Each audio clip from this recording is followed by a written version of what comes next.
अखिल भारतीय मराठा महासंघाच्या वतीनं छत्रपती शिवाजी महाराज यांचा 352वा शिवराज्याभिषेक सोहळा 6 जून रोजी विविध उपक्रमातून साजरा होणार आहे, अशी माहिती महासंघाचे उपाध्यक्ष वसंतराव मुळीक आणि डॉक्टर संदीप पाटील यांनी पत्रकार परिषदेत दिली।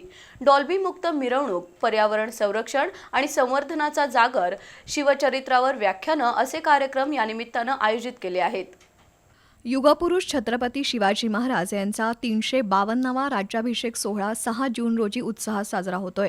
या दिवशी रायगडावर राजघराण्याच्या वतीनं विशेष कार्यक्रमाचं आयोजन केलं जातं, तर अखिल भारतीय मराठा महासंघाच्या वतीनंही दरवर्षी शिवराज्याभिषेक सोहळा तितक्याच उत्साहानं साजरा केला जातो।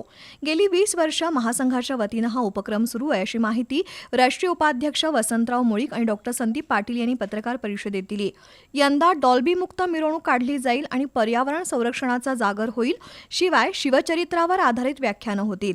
30 मे रोजी सायंकाळी 5:30 वाजता माजी आमदार उल्हास पवार यांचं महाराष्ट्रातील सांस्कृतिक राजकारण या विषयावर व्याख्यान होणार आहे, तर 31 मे रोजी डॉक्टर दीपक पवार यांचं छत्रपती शिवराय आणि आजचा महाराष्ट्र धर्म या विषयावर व्याख्यान होईल।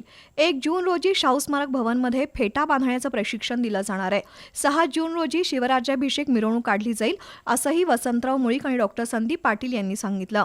पत्रकार परिषदेला शशिकांत पाटील, शंकरराव शेळके, निलेश पाटील, बबन रानगे, कादर मलबारी यांच्यासह महासंघाचे कार्यकर्ते, पदाधिकारी उपस्थित होते।